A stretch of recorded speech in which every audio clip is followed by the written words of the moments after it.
Facebook na YouTube. Hoy aho aminareo rehetra ny fiadanan'ny tompo ane, ny fiadanan'ny Jesosy Kristy ho amintsika tsiraray avy. Ary engane ka marana ny taona omba mpandresena isika, ary andray ny taona vaovao 2022 miaraka amin'ny fandresena mihezinezina ihany koa. Fisaorasian'Andriamanitra tompo dia andao hitehaka farany zay mafy isika. Halleluja! Hivavaka resika tompoko ka metraka an'izao fanompoana lehibe nitondran'Andriamanitra antsika izao hoe voatanana ahondry ny lohanao. Rainay malala, rainay masina, rainay izay ny an-danitra.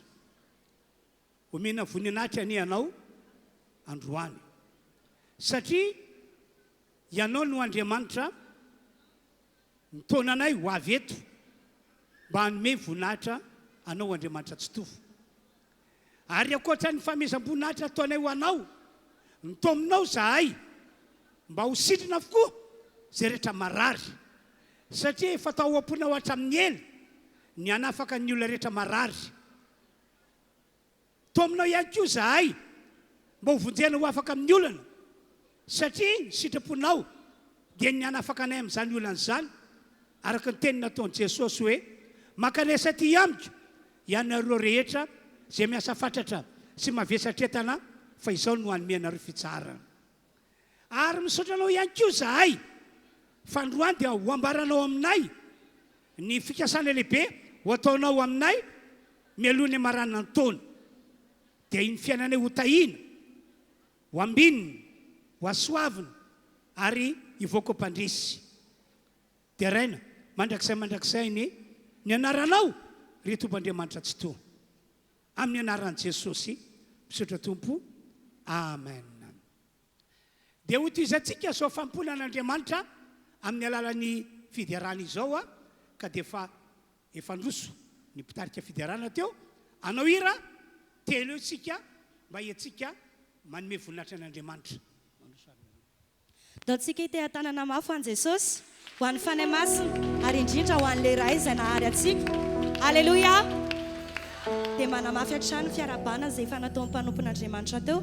Tononoko aminao ane hatrany fiadanan Jesosy Kristy raha izany amin'ny finoana. Amen. Androany isika ao anatin'ny fiderana dia hanovindray le herin'ny fanahy masina. Tsarovy fa tsy adaladala akory Andriamanitra mialatsiny amin'ilay fomba fiteny. Raha toka ny laza izy ao amin'ny asan'ny apôstôly toko 2:17 manao hoe amin'ny andro farany hoy izy no andatsahako ny fanahiko amin'ny nofo rehetra. Amin'izao sy ianao zany no andatsahana ny fanahiny, satria fantatr'Andriamanitra loatra fa plus miantombotra ny fiavian'i Jesosy eny amin'ny raha an-lanitra dia plus metezitra ny devoly, mitady moyen ny devoly mba hatonga sy ianao hanalavitra an'Andriamanitra.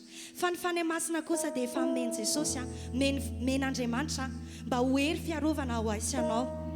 Be da be amin'izao fotoana izao no mandefa fampianarana, tohatra amin'ny marina, tohatra amin'ny mety, tohatra amin'ny mampahery, nefa mivoana amin'ny sitrapon'Andriamanitra. Efa mena amin'ny fanahy masina mba hampazavany ao anatin'ny fo sy saintsika, hatakarantsika ny sitrapon'Andriamanitra. Be da be amin'izao fotoana izao ny fivoarana ara teknôlôjia, ny influence amin'izao tontolo izao eo amin'ny fiainantsika, ny fanahy masina rery ny afaka hampahery antsika mba hahafahan'izao sy ianao manohatra an'izany. Be da be ireo ady aretina mety misafotofoto eo amin'ny fiainantsika, fa ny fanahy masina rery ny afaka hampahery antsika mba hahatonga sy ianao tsy ho ketraka. Ka androany dia ararotintsika ahafahan'izao sy ianao manovindray le hery avy amin'Andriamanitra. Ka raha mety aminao dia mitsangana amin'ny toerana misy ianao dia angataka ilay solikatsika mba ahafahan'izao sy ianao aharitra hatramin'ny farany mandra-piavin'i Jesosy eny amin'ny raha an-lanitra. Ndao ary.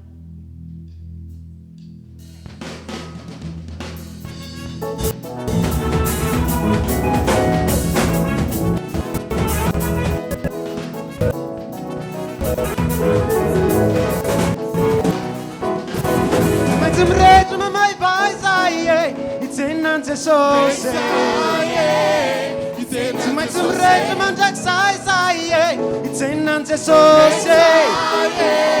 it's my surrender, my vice, it's in Jesus, it's maitso mirehitra mandraiky zay itsenina Jesosy Tairô fa sode tsy lasa Tairô fa sode tavela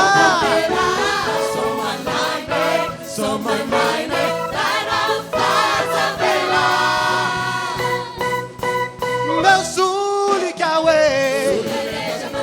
meu sulika itsenan Jesosy we itsenan Jesosy we meu sulika we meu sulika itsenan Jesosy we itsenan Jesosy we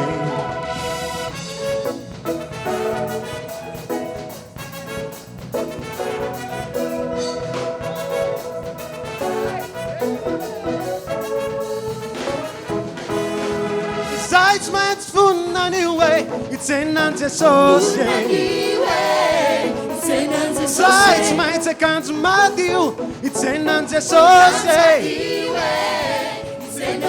Zaitz maitz funna niu itsenan Jesosy Zaitz maitz ekanjo madio itsenan Jesosy Sulika no atao fitaiza Jiro no karakaraina Zay votaitro Video meu sulika we meu sulika itsenan Jesosy we itsenan Jesosy we meu sulika we meu sulika itsenan Jesosy we itsenan Jesosy we Miambila, sambi miambila, miambila, sambi miambila, miambila, sambi miambila, miambila, sambi miambila, sambi miambila, miambila, sambi miambila, sambi miambila, Sambi miambile sambi miambila, Asavele sambi miambila, Fenu pesats fenwe Fenu pesats fenwe Funna pesats funna Funna pesats funne Yo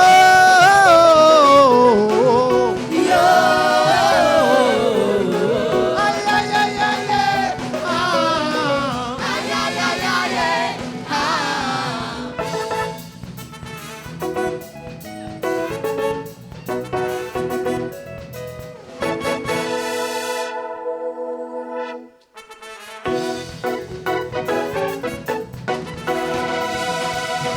Ande sati ande Ande sati ande Recha satim recha Recha satim recha Yo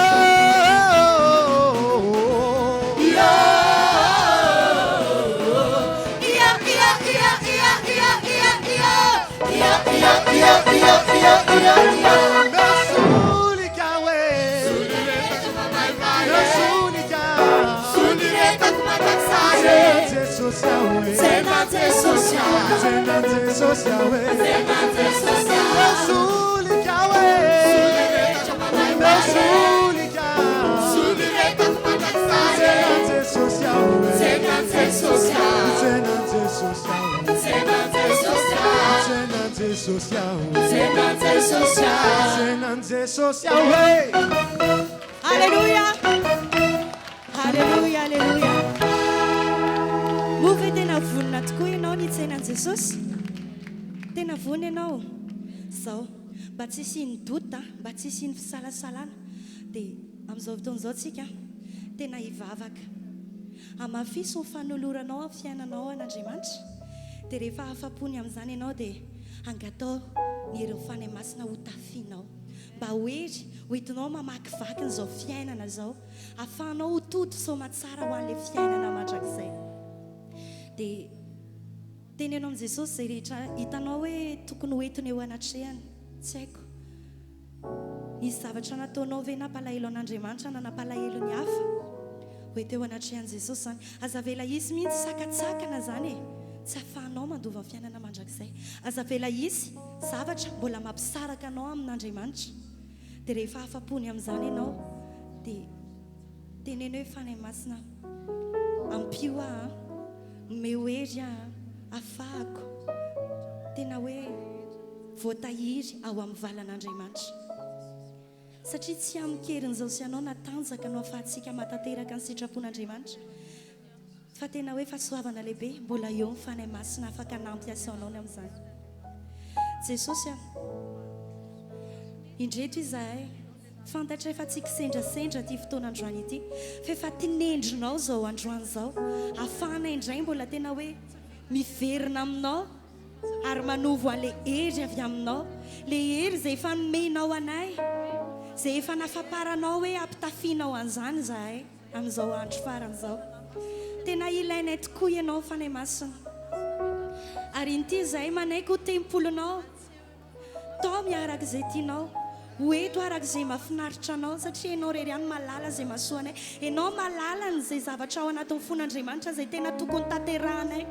Dia ampio izahay mba ho tody amin'izany fantanterahana ny sitrapon'Andriamanitra zany. Tao amin'izay fanahy masina, satria tena tsy vita ny herinay tokoa anie ny fiainanay, tsy vita ny vola aman-karena ny fiainanay. Raha iantehatra amin'izany zahay dia be da be ireo mety fakapanahy, be da be ireo namanay tena eny zahay mihitsy mety ho solafaka, mety ho lavo, mety hanalavitra anao ao amin'ny valanao Andriamanitra. Dia noho izany dia milanao zahay fanahy masina, ary maniry anao fatratra, maniry anao mafy izahay eo amin'ny fiainanay. Dia tao miharaka ny sitrapon'Andriamanitra.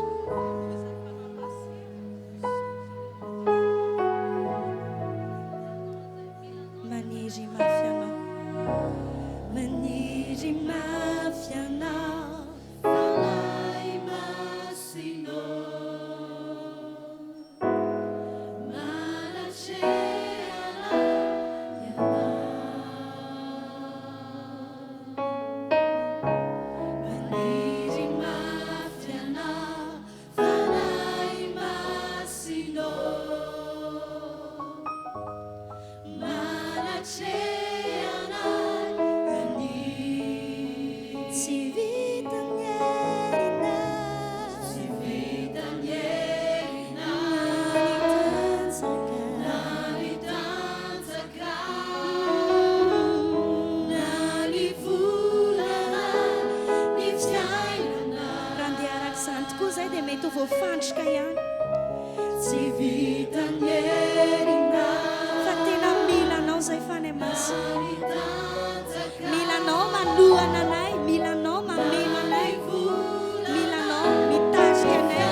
zay fany masina dia noho izany zahay dia hika androany hoe mila anao foana izahay amin'ny androm-piainana rehetra mandra-piavinao eny amin'ny raha lanitra jesosy eny mandra-matapitra ho fofona anay dia mila anao zay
fany masina arabaky teny tena mila anao zay tsy ahefa na inona tokoa zay eo amin'ny fiainanay indrindra ny amin'ny fanarahana le raitsito raha tsy feno anao fany masina ka indro izahay manaiky tempolonao manaiky fenonanao androany manaiky kontrolenao manaiky baikonao arak'izay hitanao fa mahasoanay arak'izay hitanao fa ahafahanay tena mitahiry an'le firehetana ahafahanay mitahiry an'le toe-panamendrika eo anatrehan'Andriamanitra ka tena ho fofombadin'i Kristy vonona ny amin'ny fitsenana ho amin'ny fampiakarana fany masina tena mila anao zay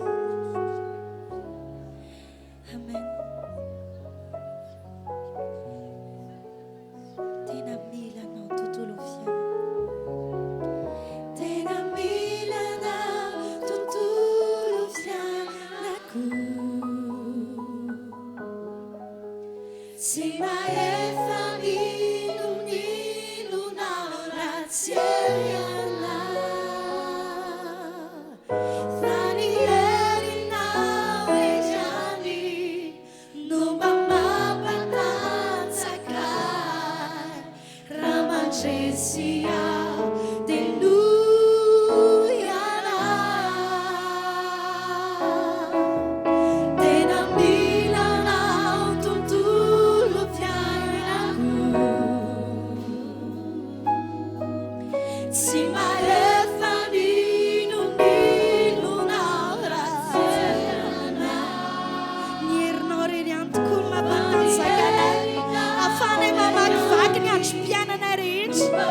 Akpiany anefa masinao ao anaty sanira iaratsika manao zany a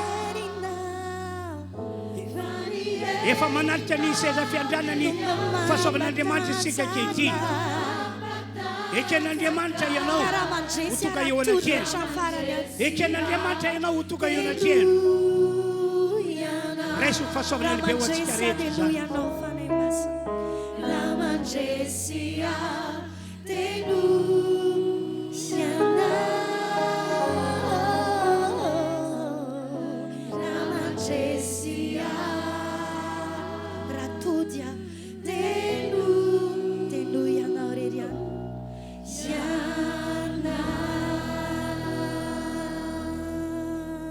mangina isika ary apetrao amin'ny fonao ny tananao aondreo ihany koa nefa lohanao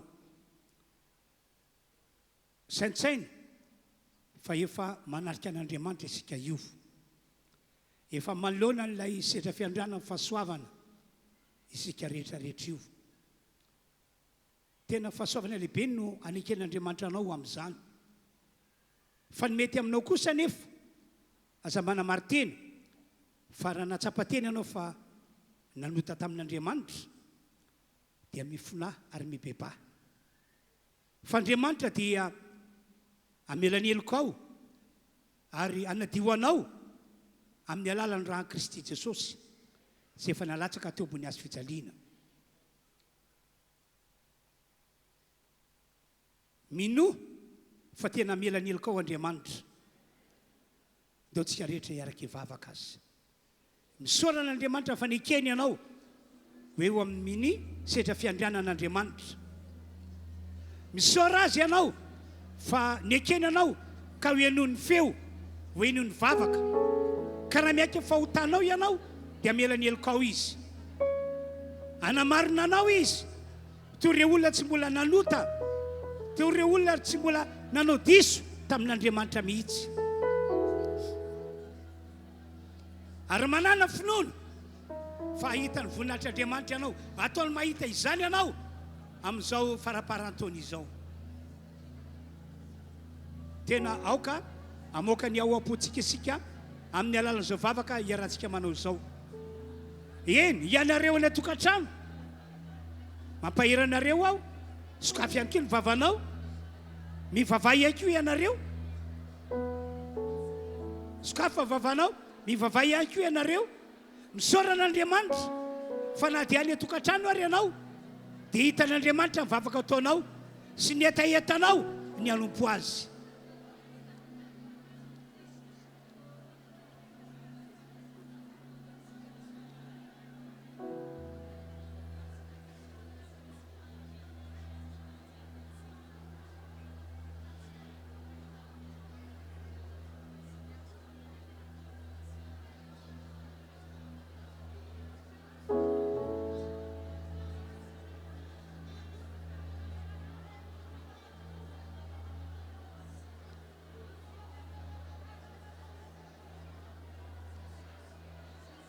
Sotra tompo mame voninahitra anao zahay fa tsara aminay ianao. Halleloia amin'ny anaran'i Jesosy amen. Samy maka ny toerany avokoa sika rehetra amin'izao fotoana izao tsika dia hiomana andre ny tenin'Andriamanitra enoko fa anakamara amintsika izy androany mba ahafahan'Andriamanitra mandray atanana anao amin'izao ray volana mahery kely mialohan'ny amaranana ny taona 2024 izao. Tena resy lahatra aho fa matoa nisy ny programa lehibe nataontsika nanomboka tamin'ny volana novembre ka hatramin'ny androany hoe fanafoanana ireo zavatra ratsy nety niozina sy fanaratsy fahafatesana satria manomboka amin'izao volana desambra mialohan'ny amarana taona izao izy zavatra tian'Andriamanitra hitondrana anao. Amen. Raha inonao zany dia ho amarin'Andriamanitra tokoa. Halleloia. Ka dia andre ny afatr'Andriamanitra isika ho fanomanantsika ho amin'izay fahasoavana lehibe ho ataon'Andriamanitra amintsika izay. Ka angataka andreto mpitarika fiderana anao hira anankiray etsika tena miondrika miankohaka ary etsika manomana ny fiainantsika andre ny afatr'Andriamanitra ndao azy.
dia ometsika toerana reto mpitarika fidiarana ireto.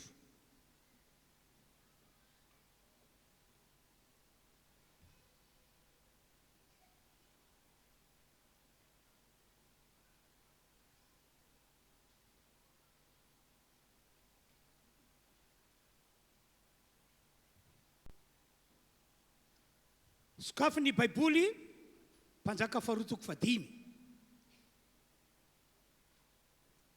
Dia vakina manomboka amin'ny andininy fasivy ka hatramin'ny andininy fa 70.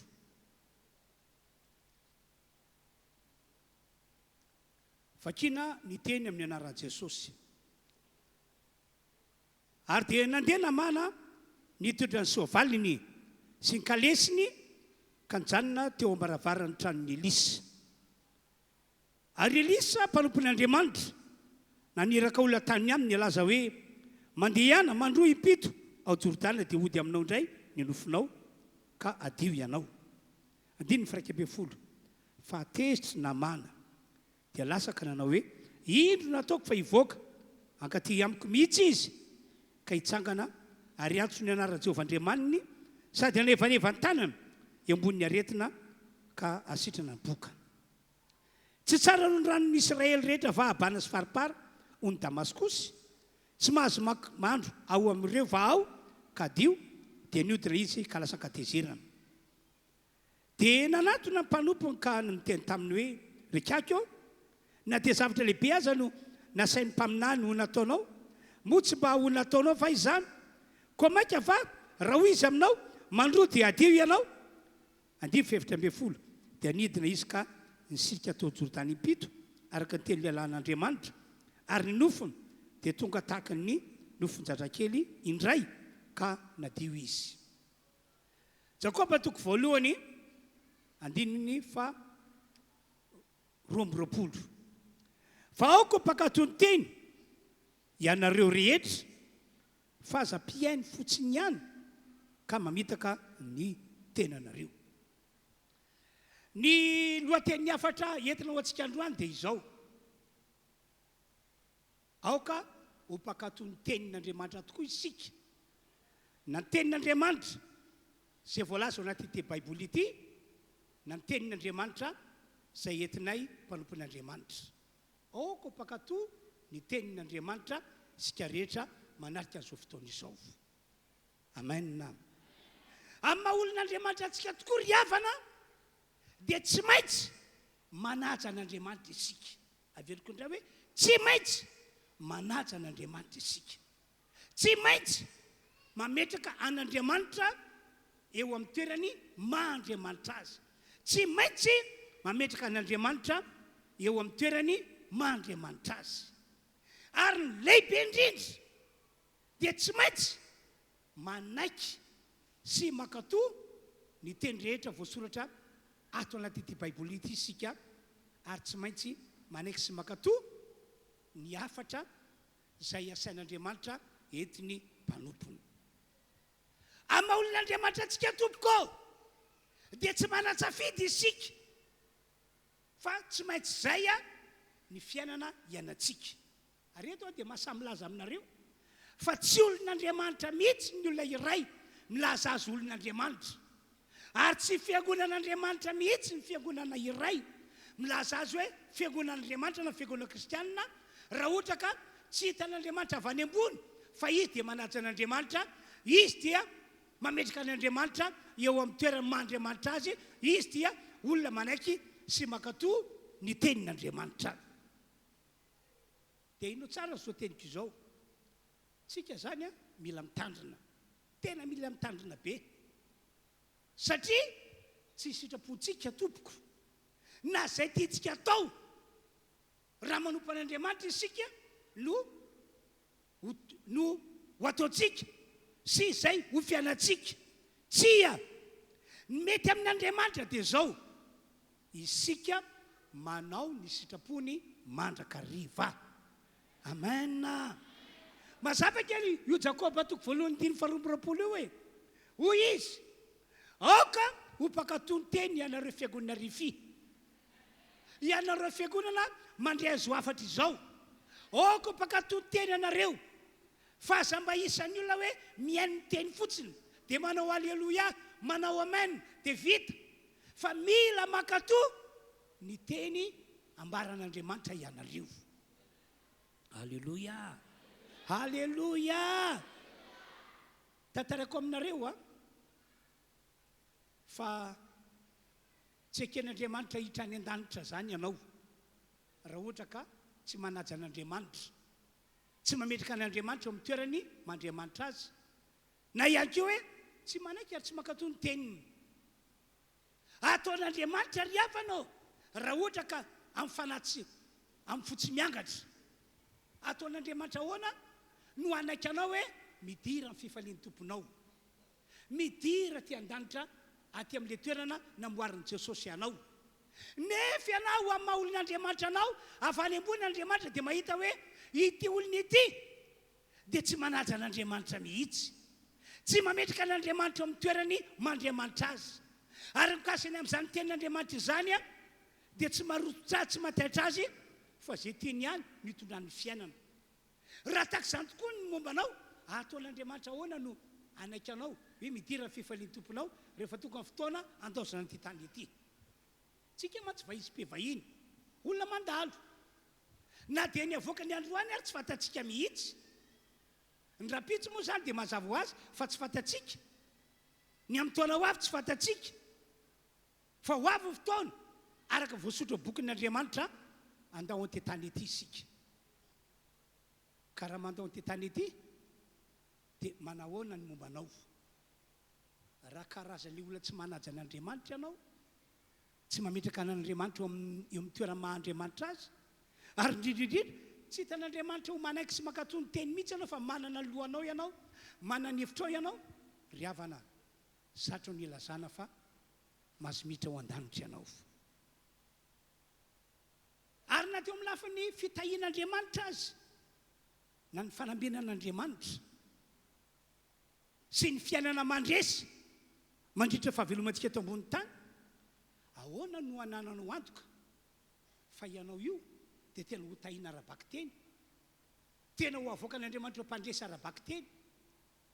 Zao aloha vaovao mafaly matoa nisy ilay fandaminana organisation iao zay nataontsika tamin'ity volana novembre ity, nanomboka amin'ny volana novembre ka hatramin'ny androany, mikasany amin'ireny fanafoanana zavatra ratsy nety niozana sy ny fanaratsy mitondra fahafatesany reny.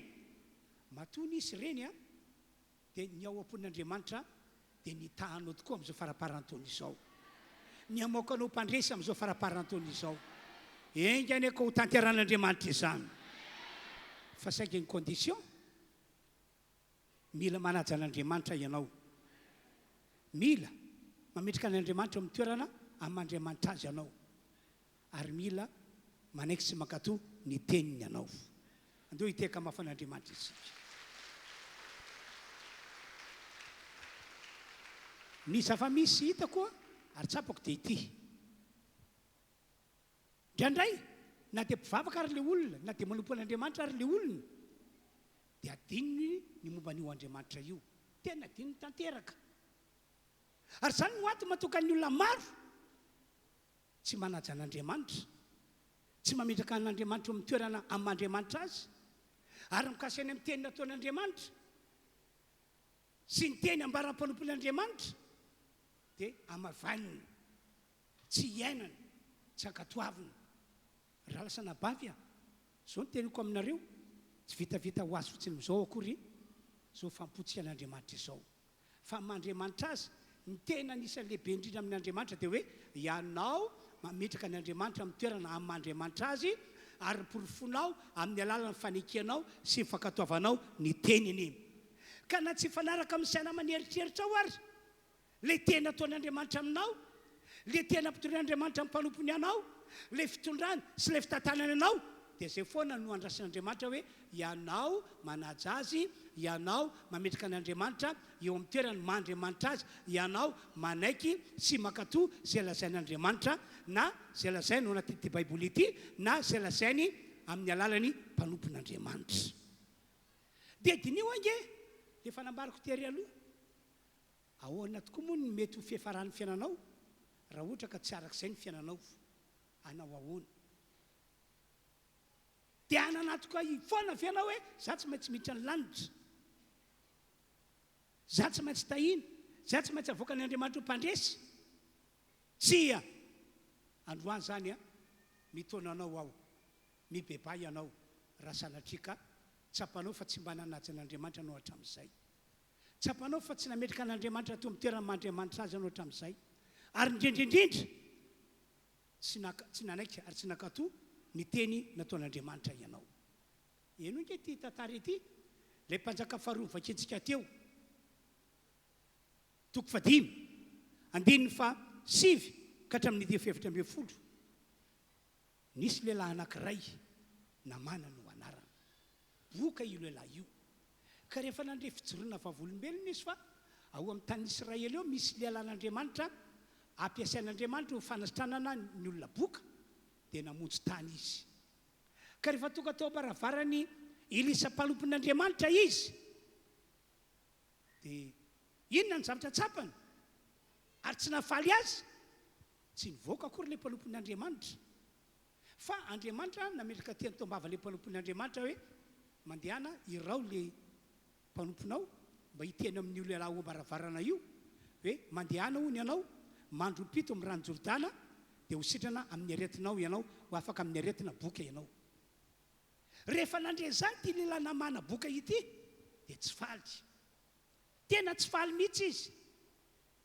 fa nytao anatin'ny sainy sy ny eritreriny dia hoe hivoaka ilay mpanompon'Andriamanitra dia hivavaka ho azy ilay mpanompon'Andriamanitra hiantso ny anaran'i Jehovah Andriamaniny ilay mpanompon'Andriamanitra mba ho sitrana amin'ny aretina boka izy zay ny tao an-tsainy zay ny tao anatin'ny eritreriny kanefa hafa ny tao an-tsain'Andriamanitra hafa ny tao anatin'ny eritreritr'Andriamanitra fa nisany tsy nafaly azy ihany koa dia ity ny nandre fa asaina misitrika impito ao amin'ilay rano Jordana hono izy mba ho sitrana ary zany natonga azy namaly tena namaly be tsotro zao fa nga tsy maintsy misitrika ao e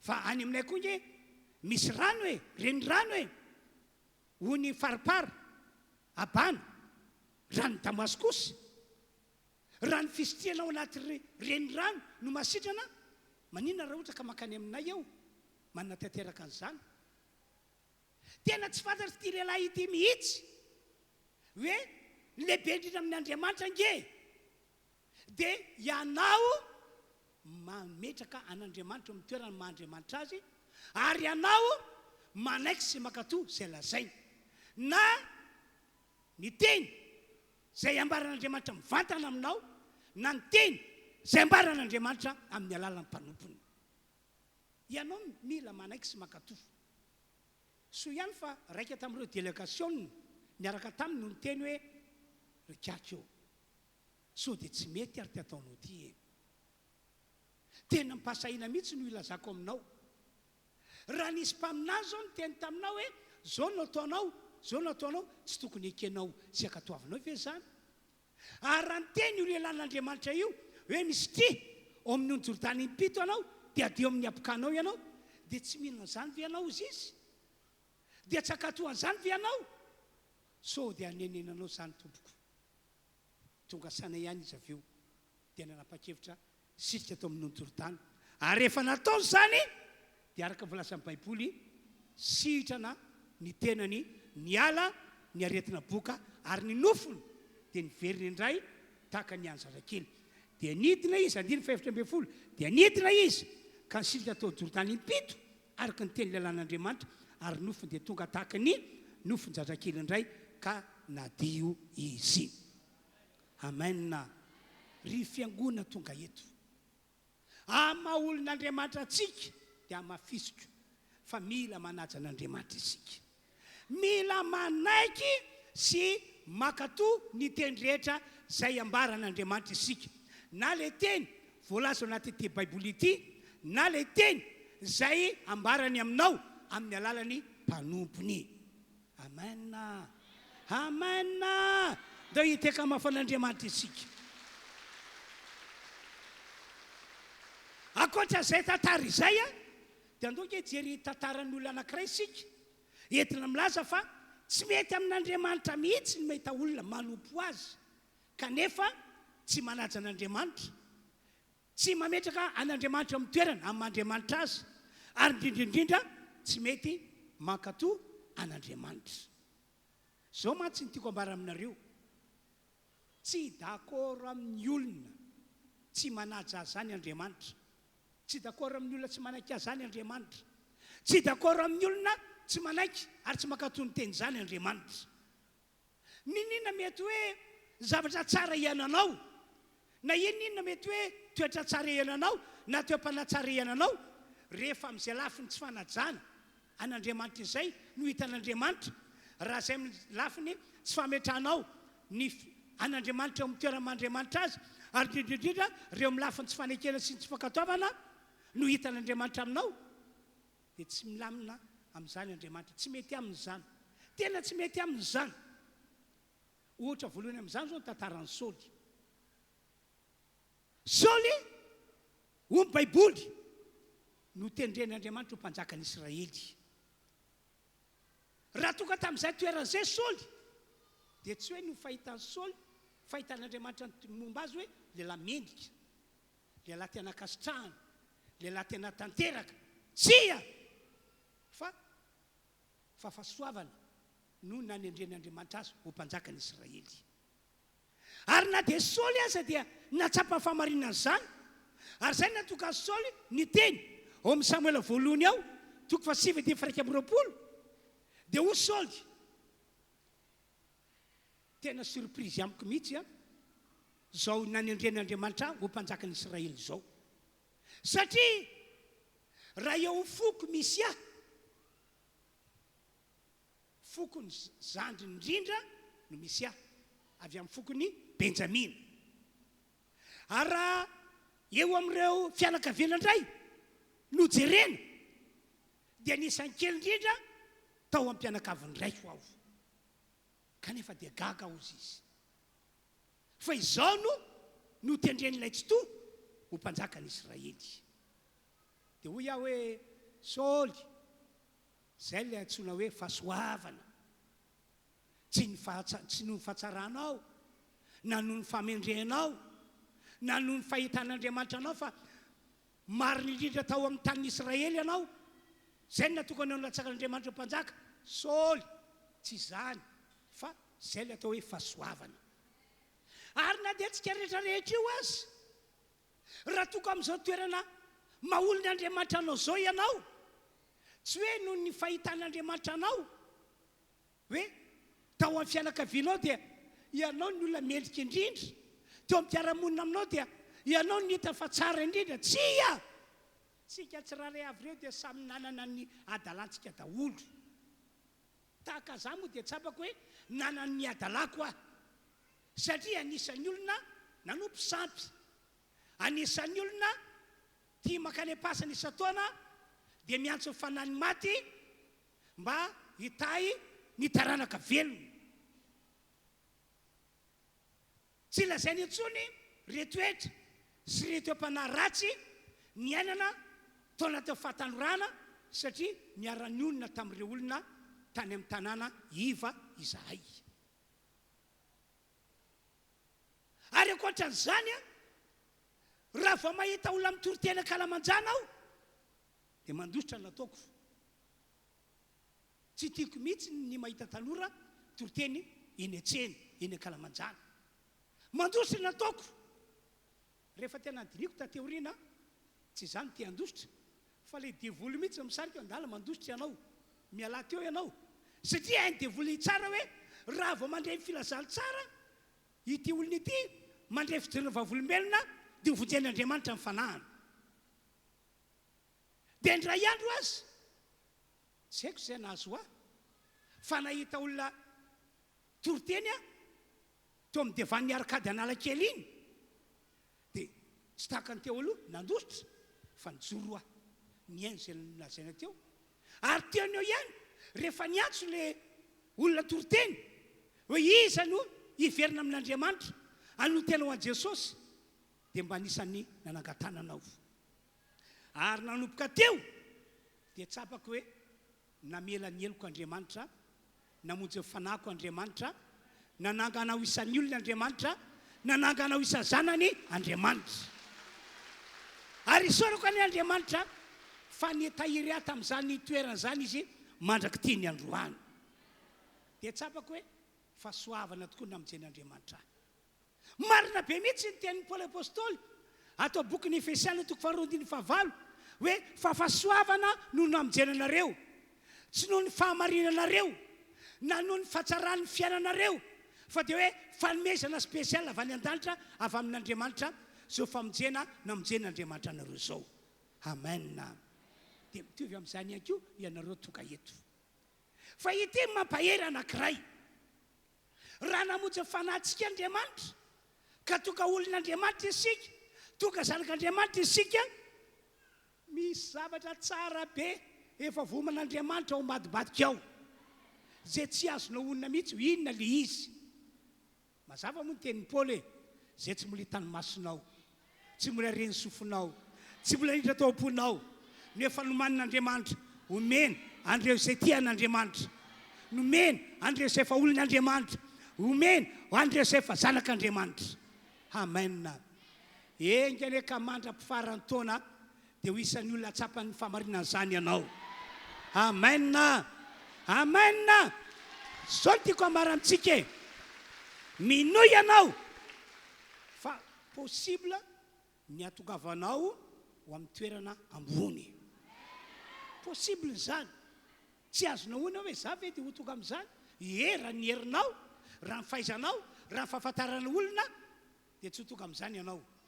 Fa rehefa Andriamanitra kosa no hitsatrehatra fiainanao, satria efa nivonjeny ny ianao, efa nivonjeny ny fanahinao, efa nomeny titira hoe zanak'Andriamanitra ianao, olon'Andriamanitra ianao, dia possible ny atonganao ary ambany ery ho tonga amin'ny toerana ambony. Ho tanteraka amin'izay manao amen mafy be. Andonge vakitsika ny Romana 9 hoe Romana 9 andiny faraika amin'ny 3 sy 2:3. Inona ary nolazaintsika ny amin'izany ambaran'ny pastery izany? Inona no nolazaintsika fiangonana tonga eto ny amin'izany teny nambarako izany? Zao ny tonga le teny.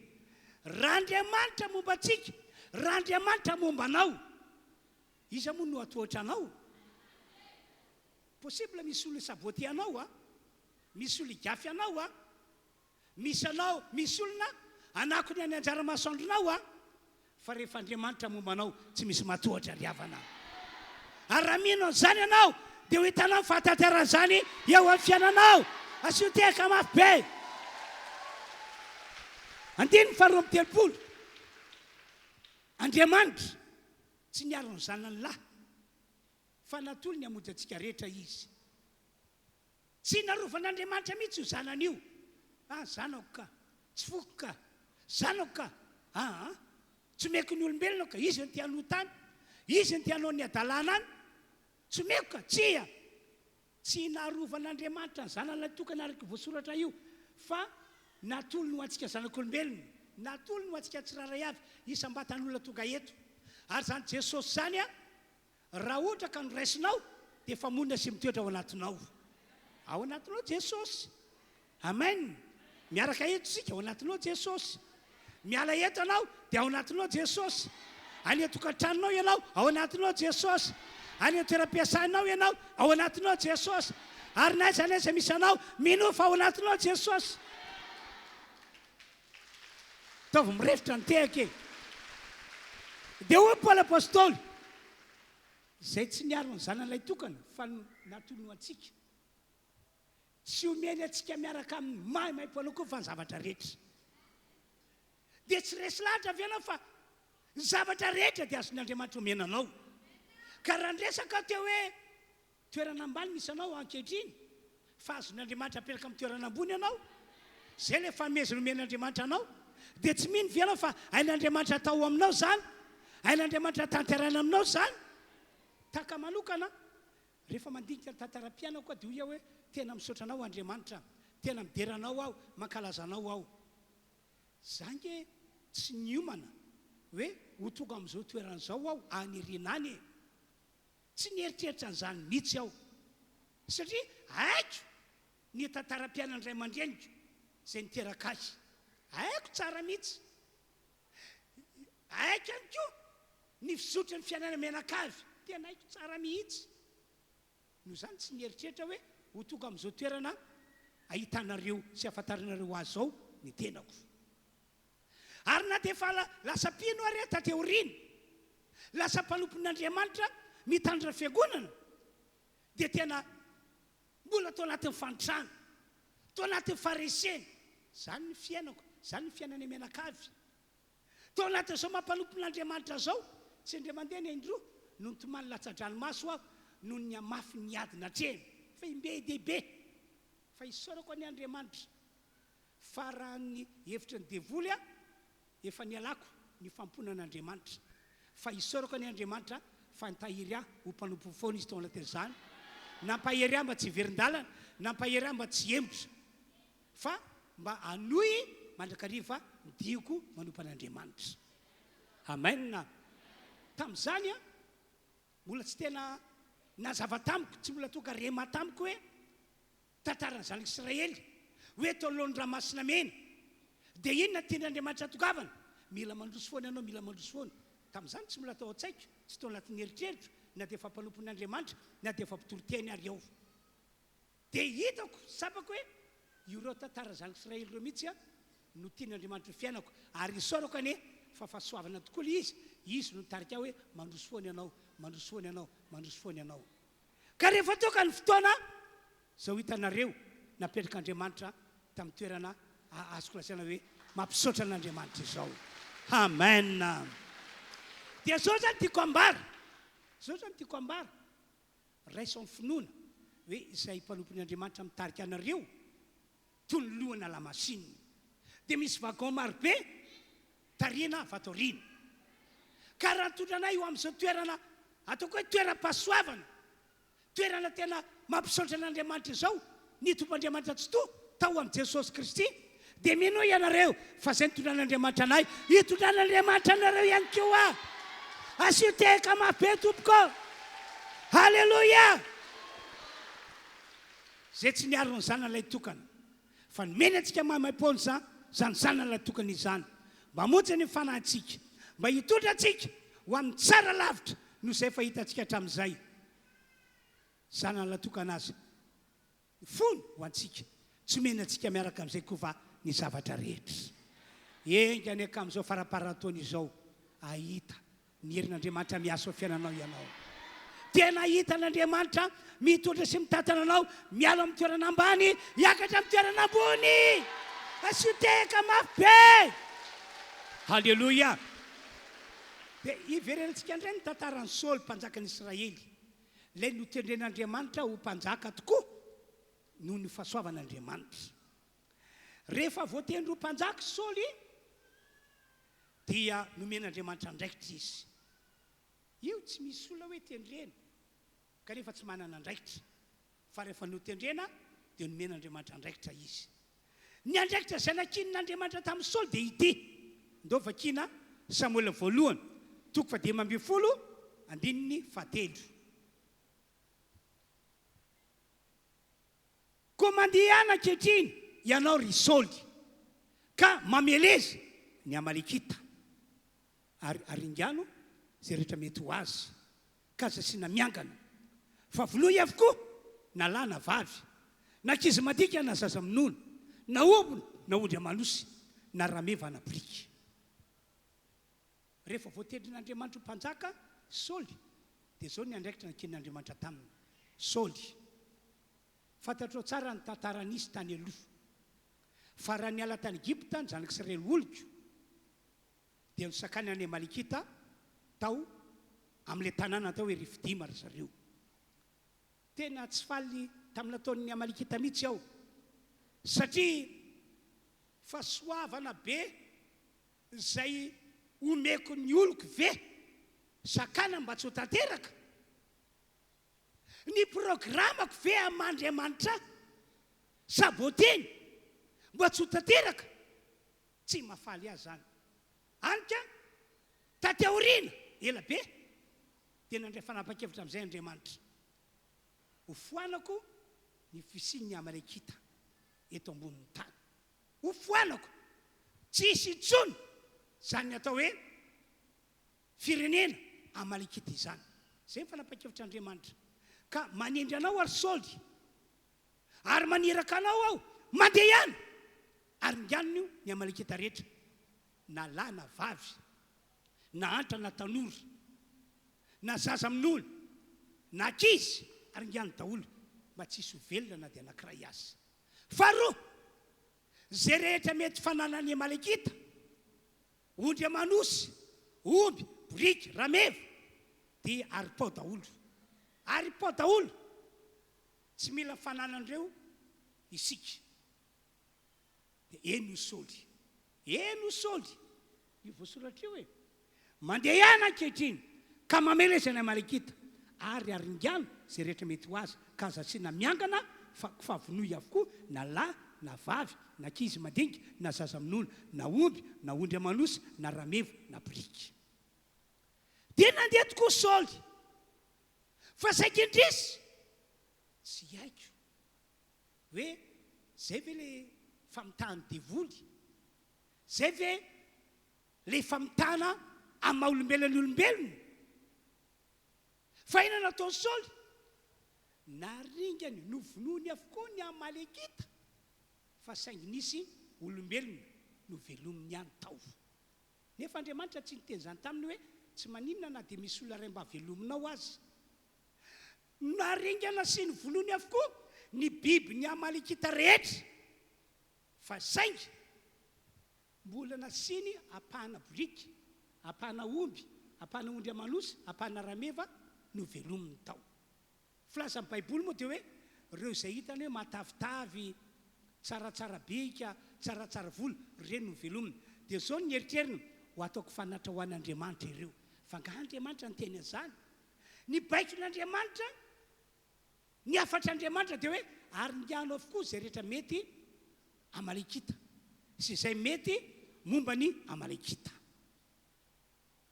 tsy nafalan'Andriamanitra nataony Saoly dia hoy Andriamanitra hoe na dia fanotendreko sy ny vidiko mpanjaka ary ity lehilahy ity araka ny lehibe fahasoavako tapaka ny hevitro fa tsahatra ny mampanjaka azy tsy akeko intsony ny mampanjaka azy zay zany ny afatra nampitorin'Andriamanitra ny Samoela andao nge vakitsika ny Samoela voalohany toko fa 12 andiny faharoambiroapolo fa hoy Samoela Saoly sitraky Jehova moa ny fanatra dorana sy ny fanatra hafalatsadra mihoatra nomeny feon'i Jehova fa iny dia ataonao ry Saoly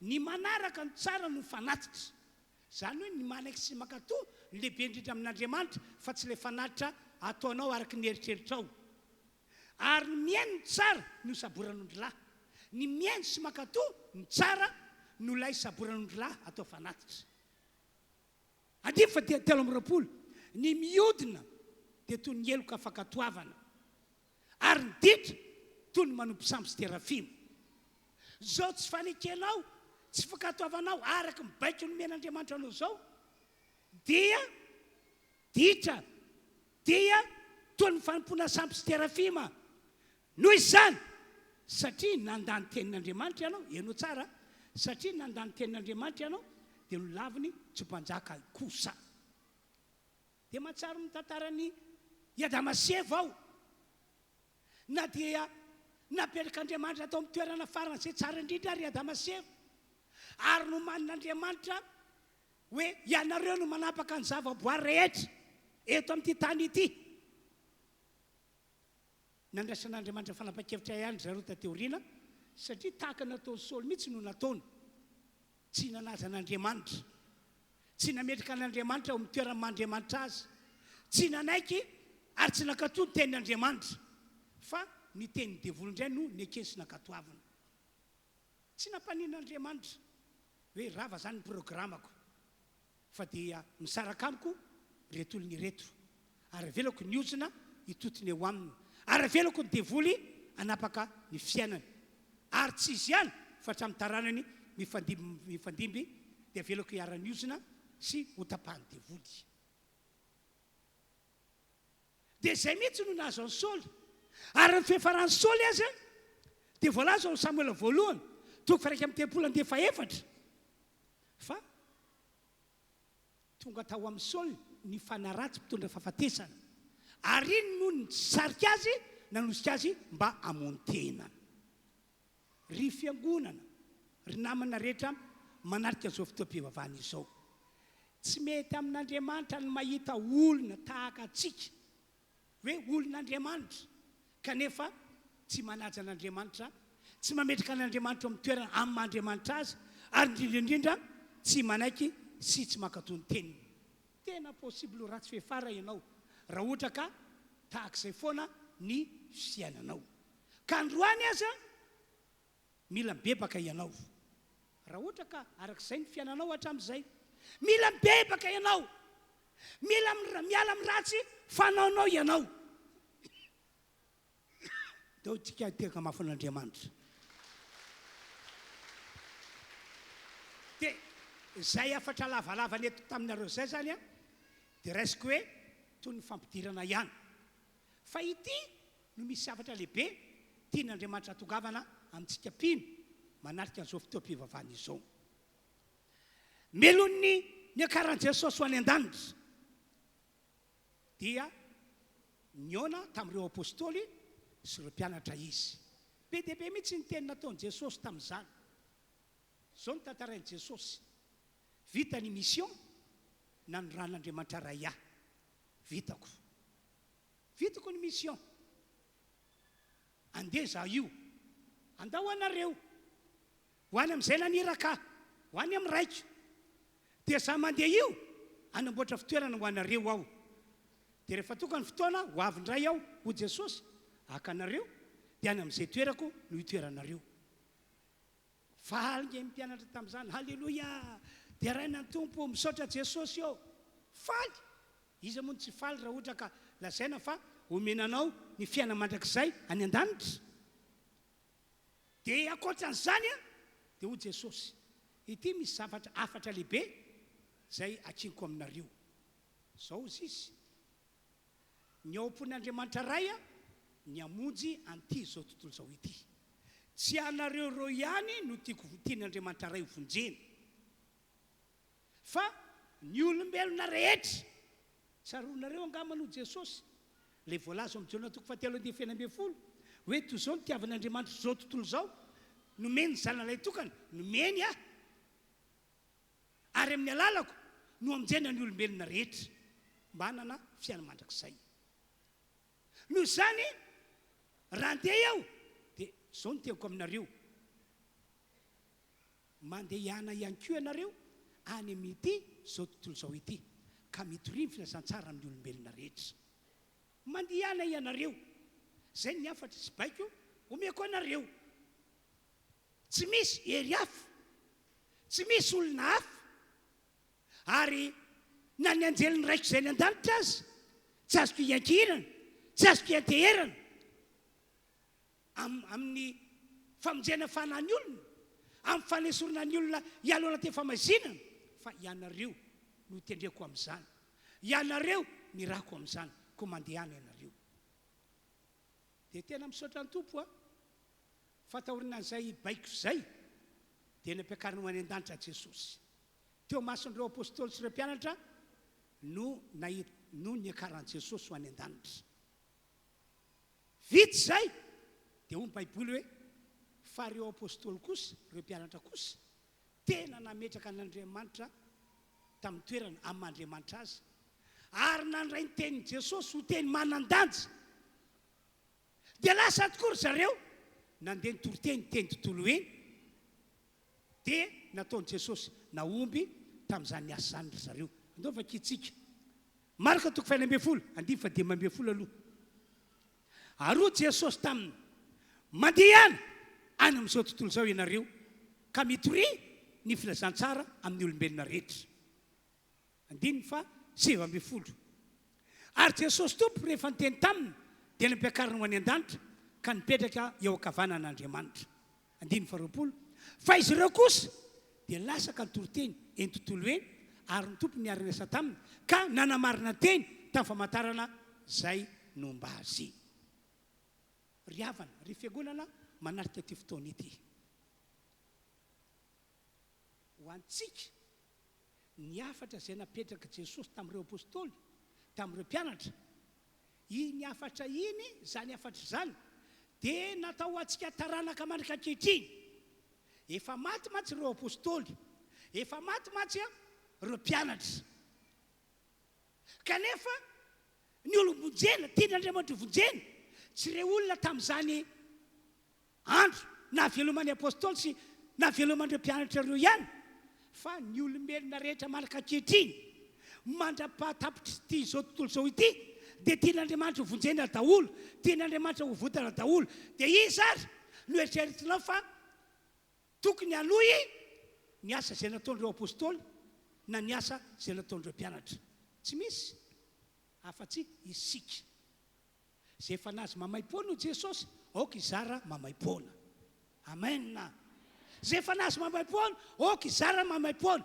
dikany dia hoe tahaka nanoran'Andriamanitra ray any Jesosy ho amin'ity izao tontolo izao ty ho famotena izao tontolo izao dia tahak'izany koa nanorany Jesosy andreo apôstôly ireo mpianatra ho amin'ity izao tontolo izao ty amonjena n'izao tontolo izao ary efa nataon'i Jesosy mihitsy ny passation ino inga ny tena nataon'i Jesosy ao amin'ny Jaona 7:20 ao dia ny andininy fa efatra aloha zao voasoratra zao efa nankalazanao tety ambony tany ray vitako ny asa nomena ho ahy ataoko andiny fadimy ary ankehitriny ray eo mankalaza ahy amin'ny tenanao dia ny amin'ny voninahitra ny arako ny anana taminao fony tsy mbola ary zao tontolo zao andininy fa 20 tahaka nanoranao ahy ho amin'izao tontolo zao ray no mba nyrako azy kosa ho amin'izao tontolo zao mba amonjena ny fanan'ny olombelona rehetra eto amin'ity zao tontolo zao ty dia maty ny apôstôly efa maty ny apôstôly hoy fa maty ireo mpianatra dia nampitaina tamintsika taranaka tateoriana ny afatra ny baiky ny tompo noho izany ry havana mila manapa-kevitra zany ianao mba handeha ary mba mita ny iraka zay andrany Jesosy antsika tsiraray avy Saoly nametrana andraikitra lehibe ary ingany ny amaleketa rehetra ho foanako fisin'ny amaleketa mantsy ary ingany ny amaleketa rehetra mba tsisy ho velona eto ambony ty tany ity ary hatramin'ny fananany azy mba tsisy itsonina dia anankiray azy nomena baiko tahaka izany ny Saoly tsika ihany koa dia nomena baiko tahaka izany mihitsy fa saingindrisy araka ny tantara teo dia tsy namita ny andraiky ny Saoly ka mitandremo sosanatria ka amavaninao ny afatra zay napetraky ny tompo taminao azadino fa ny atom-bola matokantsika omen'Andriamanitra tombonandro avelomana tahaka izao ange dia tsotra hoe amin'ny alalanao dia isola maro vonjena eto ambony tany amin'ny alalanao dia isola maro be hialo anaty famazinana ho amin'ny fahazavana ohatra zao raha tsy nakany aparafara-vola izahay dia tsy nisy ireo olona ny rohatra tahaka ny tantely hoe andeha hanantona an Jesosy izahay andeha handray an Jesosy izahay tsy nisy famonjena fanany olona fa satria nahazo iraka tamin'ny tompo aho hoe makanesa any aparafara-vola zao avy ny zavatra ataonao any dia nanapa-kevitra hoe andeha fa raha ohatra ka jereko ny katsikatsim-bola olona nina tsy nandeha nakany atompoko vola benga ny lany na dia tao hoe tamin'ny fanomanan'ireo fitaovana hoentina ny aparafara-vola io raha latovy teknisiana ato amintsika dia nafatotra tsara hoe ohatrinona ny vola na vokako mba hafana karakara ny fitaovana hoentina manana tanteraka fitiriny filazantsara any aparafara-vola ohatrinona tena vola be fa saingy tsy maintsy nandray fanapa-kevitra ao satria ny lehibe amin'Andriamanitra mila vonjena ny fanan'ny olona tany aparafara-vola ary tsy any ihany fa dia manera-tany mihitsy mila olona marobe vonjen'Andriamanitra. Anisan'ny tian'Andriamanitra atao fitaovana ho amin'izany ianao. Amen. Mila vonjena ny olona tanànanao, mila vonjena ireo olona manodidina anao, mila vonjena ireo mpiara-miasa aminao, mila vonjena ireo mpiara-mianatra aminao, mila mahasahy mijoro manambara ny amin'i Jesosy sy ny azo fijaliana amin'ny olona ianao, mila mahasahy mijoro ho vavolombelon'i Jesosy amin'ny olona izay tokony anambaranao an'izany ianao. Satria izay ny antony nanomezan'Andriamanitra antsika tombonandro avelomana. Amen. Aoko mpakatao ny teny ianareo, fa tsy piainy fotsiny ihany ka mitaka ny tenanareo. Ianao nge tsy toka amin'izao famonjena namonjen'Andriamanitra anao zao raha tsy nisy olona nanatona anao ka nijory vavolombela taminao, na hoe nitory ny filazantsara taminao, dia nisahirana nitona anao mba ho avy eto hoe tsy toka tamin'izao toerana hoe olom-boavonjy zao ianao. Dia mitovy amin'izany ihany koa, tsy voavonjy mihitsy ireo olona fantatrao, ireo olona manodidina anao, ireo olona namanao, raha tsy anao mihitsy ny mijoro hoe andeha tory ny filazantsara, andeha hijory vavolombelona.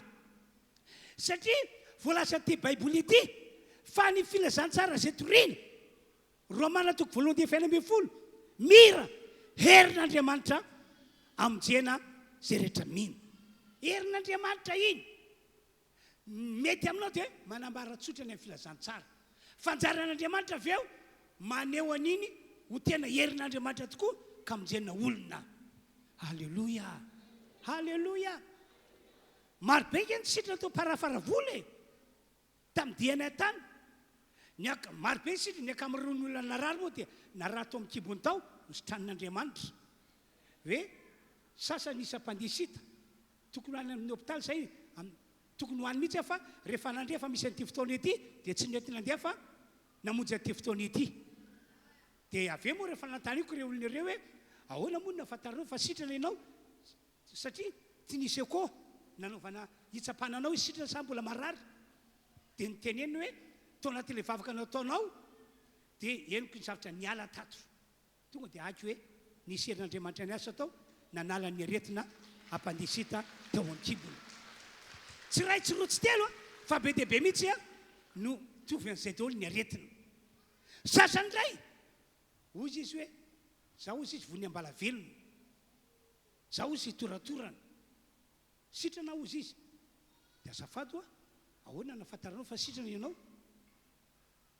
Ahoana nafantaranao fa sitrana ianao? Tena tao anatin'ilay vavaka natao pastera, henoko tsy mbola natsapa zavatra tak'izany ny zavatra niala tao anatiko tao, dia lasa maivana be aho ozy izy. Dia fantatro fa sitrana ozy izy, mino fa sitrana. Dia rehefa nenoko ny teny dia hoia hoe possible zany, possible zany, fa tonga dia ny zavatra niala tokoa tao aminy rehefa naratsy io niala io. Amen. Nisy lehilahy anankiray narenina ny sofiny anankiroa, dia tao anatin'ny vavaka natao dia nandre ny sofiny, na eny ny sofiny. Dia hoy aho hoe mijanona tao anatin'ny aretina daholo zany rehetra izy zany, raha tsy nakany parafaravola izahay nitory ny filazantsara araka ny baiko nomeny Jesosy.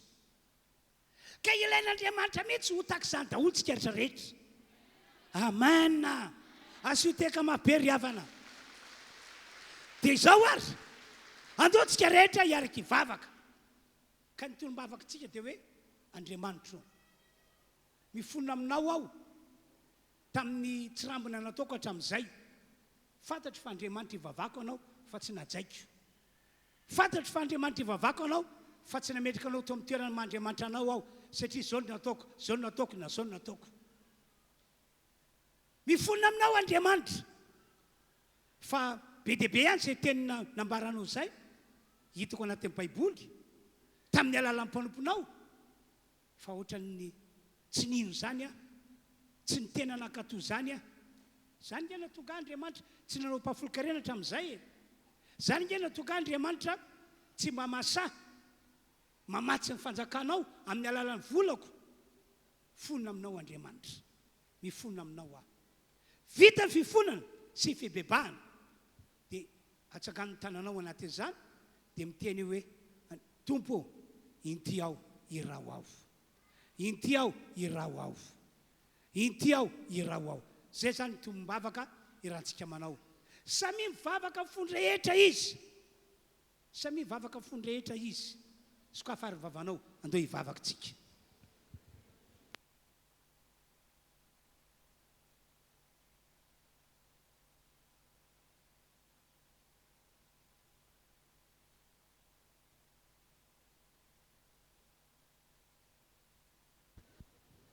Samy mivavaka fotsika rehetra isika, ho arak'izay mihitsy ny tombavakatsika.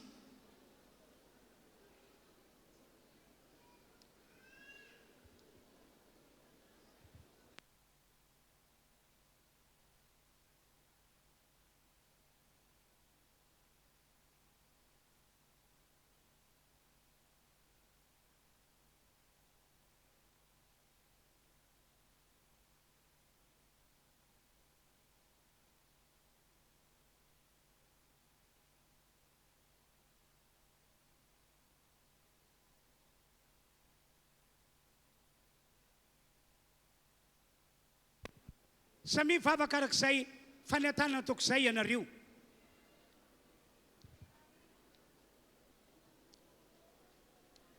Ianareo ilay tokantrano, miteny taminareo Andriamanitra ka dia mandeha ihany, mitory filazantsara amin'ny olombelona rehetra.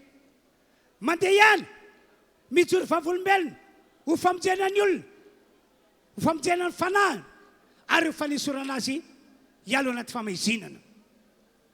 Miatso antsika Andriamanitra, fotoana izao, mila olona marobe ho ampidirina ao an-danitra Andriamanitra. Samy mivavaka izy. Ao anatin'izany mpidera anao hira anankiray, kanefa ao anatin'izany afaka manohy an'ilay vavaka ianao. Alefa azy.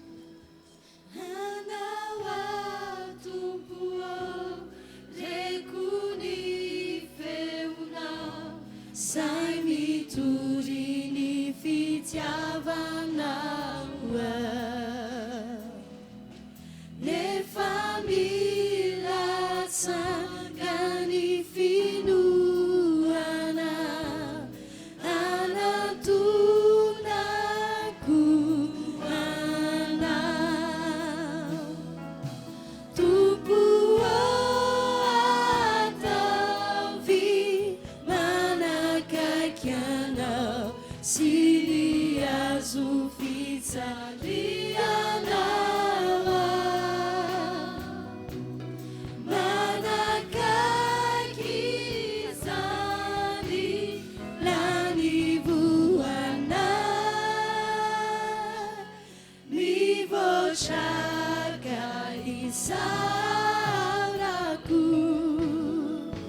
já mandualika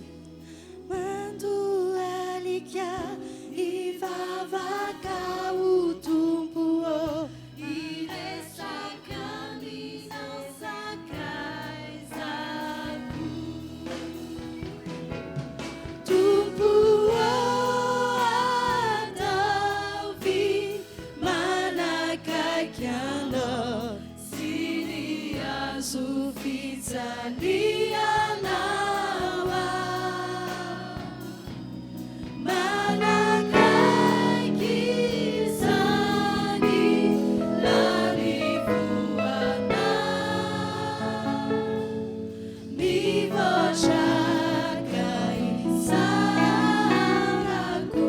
isika rehetra akipihany ny famasinao aoka nandrika an'Andriamanitra tokoa ianao sady apetrao amin'ny fonao ny tanana.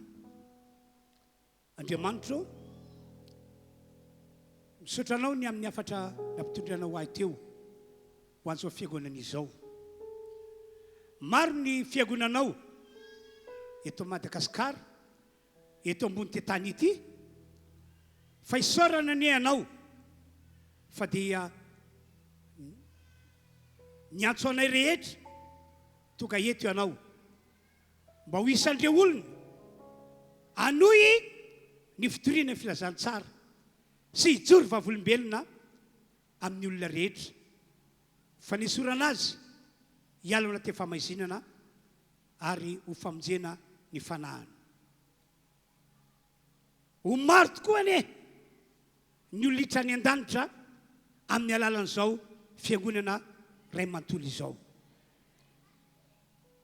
Mandidy ny fanahy ratsy izay manao sakanao sandrosony olona ho amin'izay asa fitoriana filazantsara sy ny asa fitoriana vavolombelona, miala amin'reto fiangonana ireto, miala amin'izao asa izao.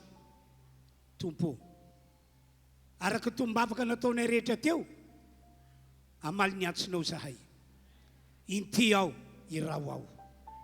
Nreto ny fiangonanao irao ho amin'ny asa fitoriana filazantsara, ho amin'ny asa fitoriana vavolombelona. Andriamanitro, tianay ianao, tena tianay ianao. Misaotra Tompo, amin'ny anaran'i Jesosy, amen. Fisoratsian'ny Tompo, andeo hitehaka isika Tompo. Alleluia. Dia zao andao tsika roso avetrany aloha amin'ny fitondrana ny fanatitra. Tena porifoy fa mino voalaza an'Andriamanitra ianao izay voalazan'ny Baiboly. Aporifoy fa mino ny afatra izay nentinay taminareo hatramin'izay ianareo hoe ny fanaterana fanatitra toy ny ampahafokarena dia ho fanajanitsika an'Andriamanitra sady ho fitahina ho antsika. Ny famatsino amin'ny fanjakan'Andriamanitra dia lalana hitahin'Andriamanitra anao ihany koa. Ka dia mandroso izany ianareo aty anoloana ho amin'izay deo tsika mbola anao hira ho anatin'izany tompoko.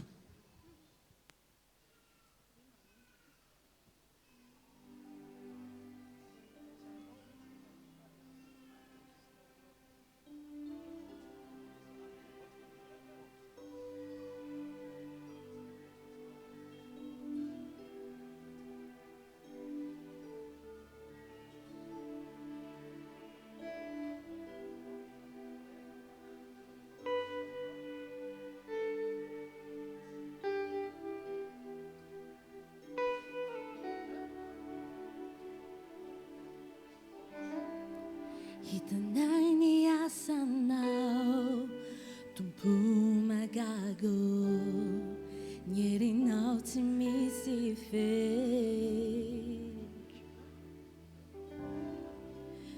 Tataonao taloha, mbola taonao fony, mbola taonao indray. Tsisy fato Shatsi tabaka Yavona finjana Si misi jayata Si simati Si votsangana Fanai teno vunzela Si si jayata Yazina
Tabaka Yavona finchana Si misi jayata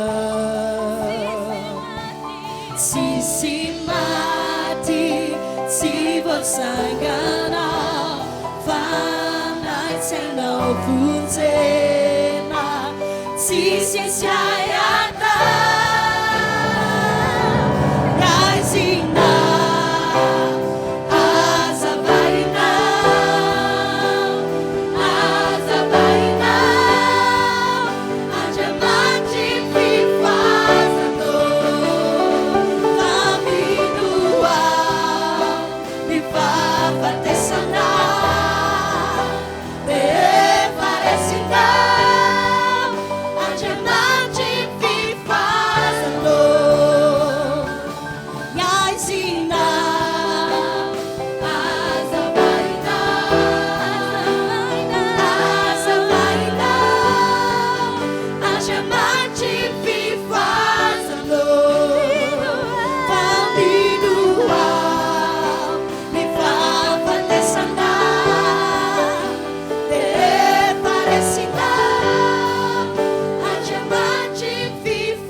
fazony vahoakana tairony malagasy antramanitra eo arotsay aminay zay fa mianjerazera ny rotsovinanageja antramanitra eo arotsay aminay fazony vahoakana tairony malagasy antramanitra eo arotsay aminay zay fa mianjerazera ny rotsovinanageza antramanitra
Halleluja.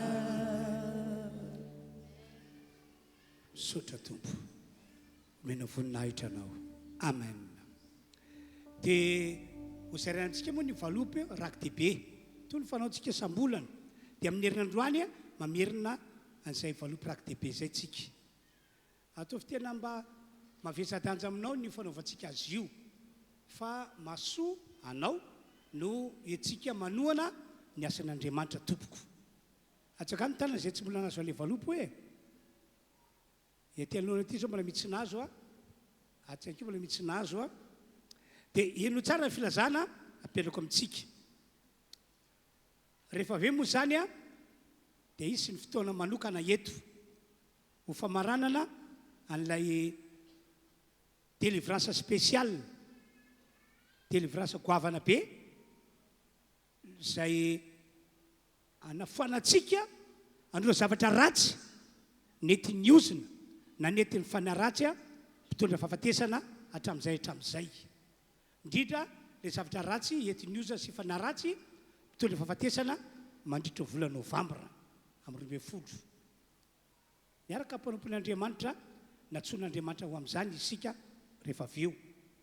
Dia amin'ny roa indray dia mbola mitoy ihany koa izay asa fanafoanana ny zavatra ratsy mety niozina sy fanaratsy mpitondra fahafatesana fa saingy faranatsika amin'ny alalany fansorana teloilo zay le rariva amin'ny roa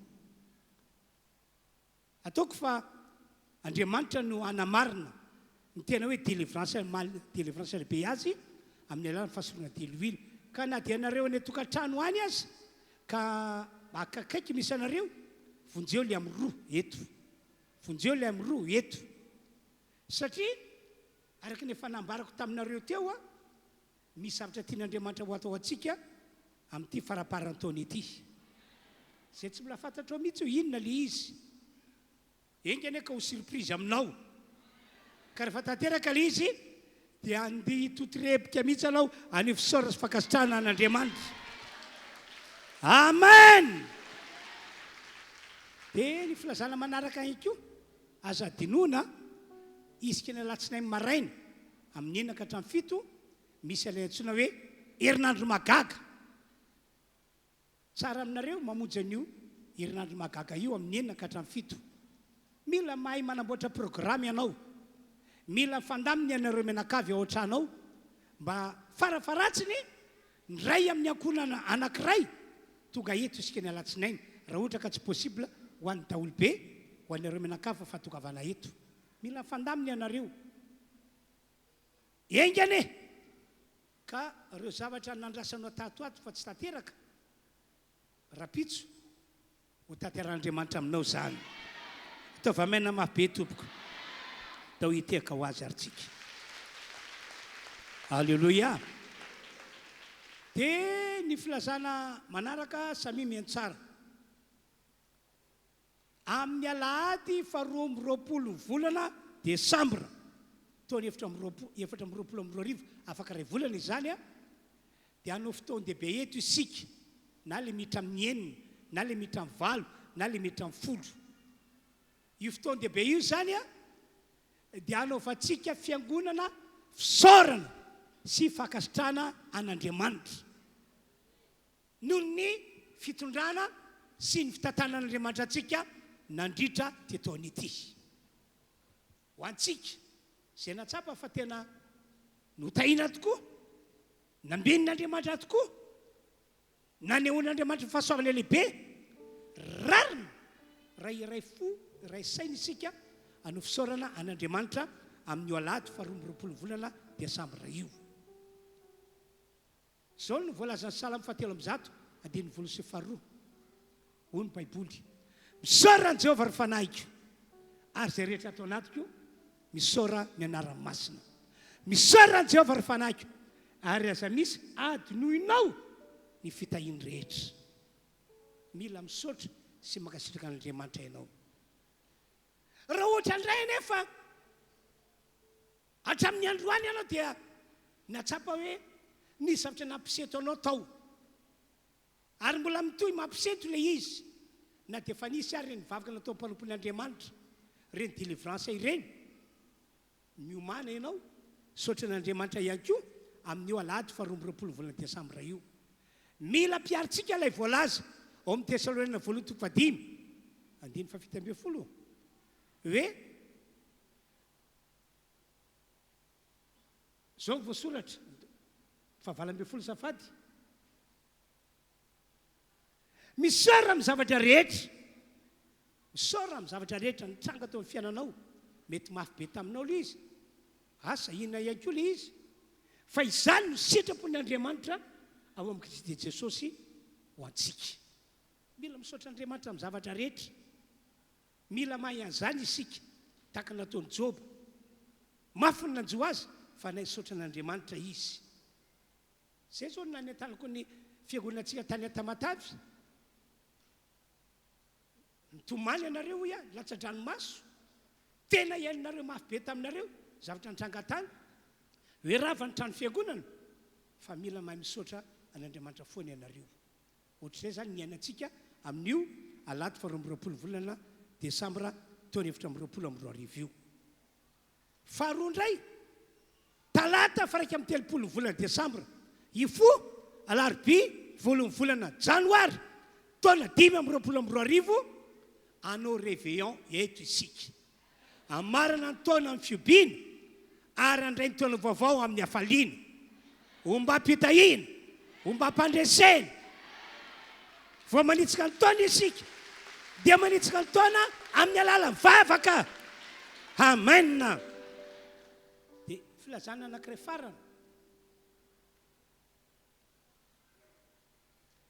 Alahady 5 volana janoary taona 522 dia isy fotoan-dehibe eto na amin'ny enina na valona amin'ny folo fotoan-dehibe ijoroanay mpanompon'Andriamanitra itsofanay rano ny fiangonana amitsoranay teny ho an'ny fiangonana mba zay tsodrano sy zay tena votsitra izay no hitantanan'Andriamanitra sy tondran'Andriamanitra antsika rehetra mandritry ny taona 522 noho izany samy miomana teny izao aza sina programa hafa mihitsy anasampona an'io fotoan-dehibe Alahady 5 volana janoary io taona 522 ary raha mety tsy anao ihany tonga eto fa lazao ny ankonanao lazao ny fianakavianao lazao ny olo-pantatra rehetra ho avy amin'io zay amonjy amin'ny enina amin'ny enina zay amonjy amin'ny valo amin'ny valo zay amonjy amin'ny folora mamonjy amin'ny folora zay zany tompoko no filazana lehibe apetrako amintsika fiangonana ka dia mirary ny fahasoavan'Andriamanitra ao amintsika rehetra ka dia mafisiko zany le fotoana amin'ny 12 rehefa aveo sy le fotoana fahasorona diloilo ataoko anareo amin'ny rora tolakandro fahasorona diloilo ataonay mpanompon'Andriamanitra vitsivitsy ho anareo amin'ny rora tolakandro hitsangana ary sika to hivavaka tompoko ranay eo misaotra anao zahay fa vita somatsara ny fotoam-pivavahana tamin'ity androandroany ety misaotra ny amin'ny hafitra spesial nomenao anay ary mbola misaotra ny amin'ny zavatra tsara be fahasoavana efa nomanao anay androany rapitso atoato amin'ny taona ity sy amin'ny taona vaovao 522 iny misaotra afafako andran'i Jesosy fiarovana zao fiangonana izao misaotra raha eo halleloia amen raso samtany zay mbola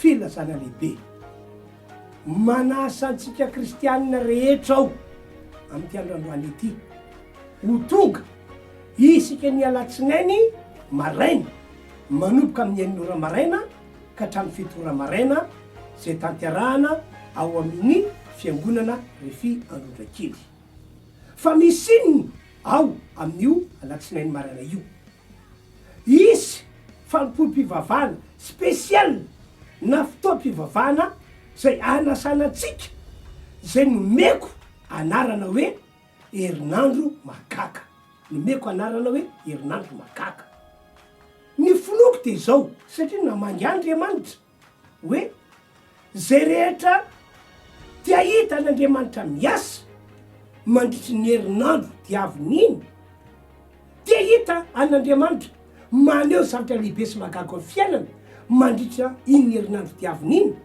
de hoy aho hoe andao atsoko daholo ny olona rehetra ho avy isika ny alatsinainy amin'ny enin'ora ka hatramin'ny 7 ora ka hoy aho hoe tongava tompoko tongavy ianareo aza tany manomboka amin'ny enin'ora kanefa ihany koa amin'ny 7 ora tsy maintsy tapitra ny fotoana fiaravavaka no ataontsika ao ka zay noko ary inonao ihany koa de ho amarin'Andriamanitra herinandro magaga ka dia tongava tompoko ny toerana ao amin'ny fiangonana RHEFI Androndrakely manateranao eo namiko eo aminay amin'io alatsinain'io samy tain'Andriamanitra